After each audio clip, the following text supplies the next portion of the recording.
RNI को राष्ट्रीय पत्रकार मोर्चा भारत की खुली चुनौती। आप हम पत्रकारों के हितों में आपसे विशेष अनुरोध कर रहे हैं कि पत्रकारों पर अन्याय और शोषण करना बंद कर दीजिए। यदि आपने बंद नहीं किया ना तो मुझे मजबूरन होकर आपके खिलाफ सुप्रीम कोर्ट में याचिका दायर करना पड़ेगी। मैं आपको पहले भी सूचना दे चुका हूँ कि आप तो पत्रकारों पर जुल्म मत कीजिए, अन्याय मत कीजिए, अपने मन माने निर्णय मत थोपिए। आइए अब मैं आपको सारा सब विवरण बताता हूँ। आप सबसे पहले मुझे ये बताएं कि 1968 के आपने विधान में किस प्रकार के संशोधन किए गए और क्या वो संशोधन का आपको अधिकार है। जो संसद में जो अधिकार दिए गए हैं ना 1968 के एक्ट में, वो बराबर लागू रहेंगे और संसद में किसी प्रकार का कोई संशोधन नहीं हुआ। मेरा को पूरा नॉलेज है। यदि आपको कुछ नॉलेज हो के संशोधन का तो वो मुझे तुरंत भेजिए। आइए सबसे पहले मैं बात करता हूँ आरएनआई नंबर की। आपके यहाँ से जो आरएनआई नंबर जारी होता है ना वो आजीवन होता है। उस पर किसी भी प्रकार का बैन नहीं लगाया जा सकता और उसको नहीं नष्ट किया जा सकता, बंद किया जा सकता, समाप्त किया जा सकता। किंतु आप है ना आपने हजारों आरएनआई नंबर को न जाने क्या क्या करके नोटिस दे दिया और बंद कर दिया। अरे डीएक्स में आपने डाल दिया सबको। तो मैं खुला आपसे कहता हूँ कि आरएनआई नंबर कभी भी किसी भी पत्रकार का समाप्त नहीं हो सकता। ये आप बात ध्यान में रख लीजिए। नंबर 2, दूसरी बात मैं आपसे पूछना चाहता हूँ कि आपके यहाँ पर जो साइट पे है ना, आप पत्रकारों पर नए नियम थोपते हुए जबरदस्ती कुछ न कुछ मंगाते रहते हैं।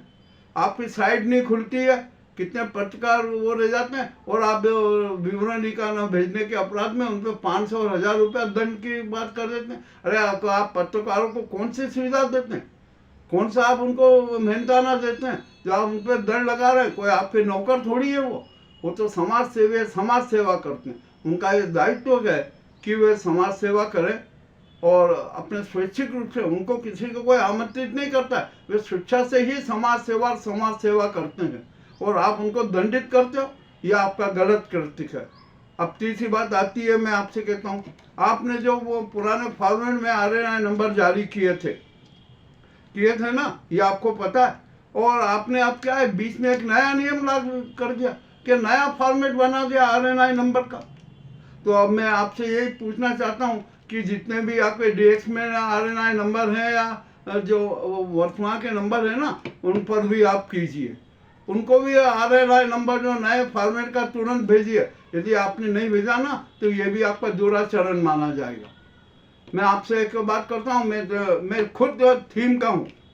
मेरा आरएनआई नंबर 39597/81 है और ये आरएनआई नंबर है ना, आरएनआई से नहीं दिया था, मैंने सुप्रीम कोर्ट में याचिका के लगाकर ये नंबर प्राप्त किया था। और उस समय जो रजिस्ट्रार ऑफ न्यूज़पेपर थे ना मिश्रा जी, उन्होंने सुप्रीम कोर्ट में कंप्रोमाइज करके मुझे नंबर दिया था। मैं यहाँ पर नियमित सेवाएं दे रहा हूँ, समाज सेवा कर रहा हूँ। thenews24.com आप न्यूज पोर्टल देख लीजिए। मैं यूट्यूब पे नियमित सेवाएं दे रहा हूँ, समाज सेवा कर रहा हूँ। और आपके यहाँ पर आरएनआई नंबर है ना, मुझे मैं थीम अखबार का भी प्रकाशन करता रहा हूँ। आपके यहाँ पर सारा मेरा विवरण है और नया जो एडीएम का है ना, नया पत्र भी मैंने आपको प्रेषित किया हुआ है, किंतु अभी तक आपने कोई किया। जब हम जनसंपर्क में जाते हैं ना अपने प्रकाशन को लेकर, तो कहते हैं आपका नया फॉर्मेट, आरएनआई का नया फॉर्मेट नंबर दीजिए।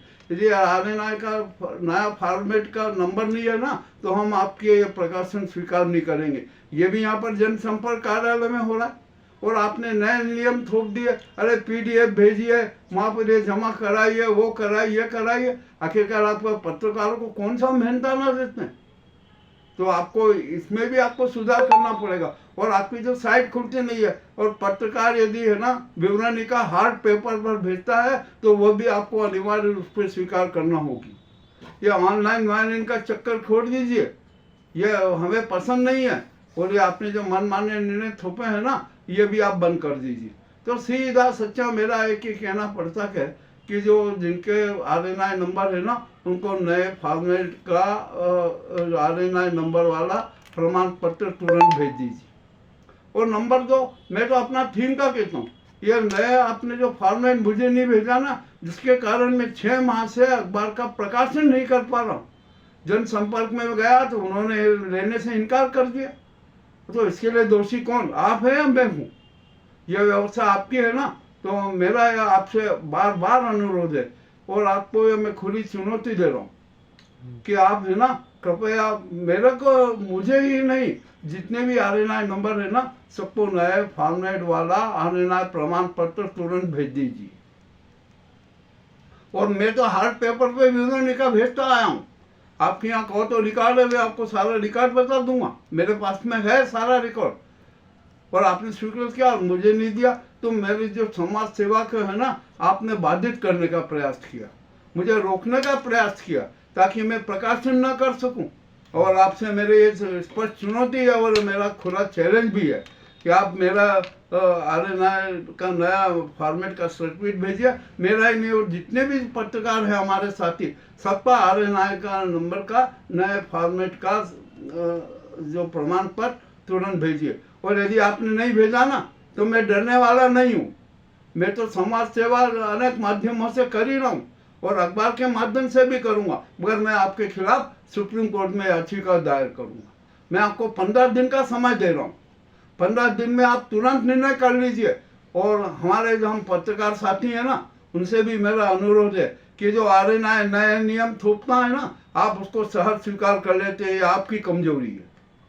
आप उनके खिलाफ भी आ जाइए, साफ कहिए कि नहीं, हमने हार्ड पेपर पे आपकी विवरणिका भेज दी है। आज आप जो ऑनलाइन मार्केटिंग में जाते हैं ना, वो कितने पैसे मांगता है आपको पता है? नहीं पता होगा, 500 रुपये मांगता है वो डालने के लिए। और आपके जो आरएनआई के दलाल है ना, यहाँ पर जो विभिन्न शहरों में कैसे लाई, हम ये काम करवा दें, ये काम करूँगा, 2000 से 5-5 हजार रुपये तक मांगते। तो आखिरकार ये भ्रष्टाचार की राशि आपके यहाँ कौन आती है? कौन लोग हैं जो इस प्रकार का भ्रष्टाचार करते हैं? मुझे सब कुछ संज्ञान है। आप ये मत समझिए कि जो मैं बोल रहा हूँ खाली हवाबाजी कर रहा हूँ। मुझे हर चीज़ का संज्ञान है। उन एजेंटों का भी पता है, उन दलालों का भी पता है कि क्या होता है क्या नहीं होता है। अरे हम तो है ना, हम सरकार की भीख में हम विश्वास ही नहीं करते। आज ये हमारे थीम को है ना, 1981 का पंजीयन है, हमने आज तक ना डीओईपी की फाइल लगाई, ना कुछ नहीं किया। हमें सरकार की भीख नहीं चाहिए, और नाम लेते हैं, क्योंकि हम तो जनमान्य पत्रकार थे। हमारा अखबार जनमान्य है, जनता उसको पसंद करती है। ब्रिज के बाद आ जाइए, जब साप्ताहिक में हमारे जो अखबार की जो थीम की लोकप्रियता है ना, जरा उसका अंदाजा लगा लीजिए। अब मैं आपसे फिर विनम्र निवेदन कर रहा हूँ, हाथ जोड़ के निवेदन कर रहा हूँ कि पत्रकार हितों के लिए मैं निवेदन कर रहा हूँ कि आप जितने भी हमारे आरएनआई नंबर के पत्रकार हैं ना, उनके नए फॉर्मेट का प्रमाण पत्र तुरंत भेज दीजिए। अब हम दलालवाद में विश्वास नहीं करते, हम दलालवाद को भी समाप्त करेंगे। आरएनआई में जो आपने नाटक कर रखे हैं ना, हम उसका सबका भंडाफोड़ भी करेंगे। मेरा यह आपसे अनुरोध है। मैं आपको 15 दिन का समय दे रहा हूँ। क्या 15 दिन में आप हमारी इस बात का निर्णय कर दीजिए। आपको जरूर में अनिवार्य रूप से करना है, अन्यथा मैं तो सुप्रीम कोर्ट में जाऊंगा। मैं राष्ट्रीय पत्रकार मोर्चा भारत का महानियंत्रक भी हूँ। पत्रकारों को हितों के लिए संघर्ष करना मेरा धर्म है। मैं समाज धर्म ही पूरे निभाता हूँ। देख लीजिए, आज आप हमारा यूट्यूब थीम न्यूज 24/7 देख लीजिए, हम किस प्रकार की समाज सेवा करते हैं। अरे आपको अब तो शर्म आना चाहिए यार, कि आप ये किस प्रकार से नाटक करते हो। आप भी समाज पालिका की और समाज को प्रताड़ित करते हो।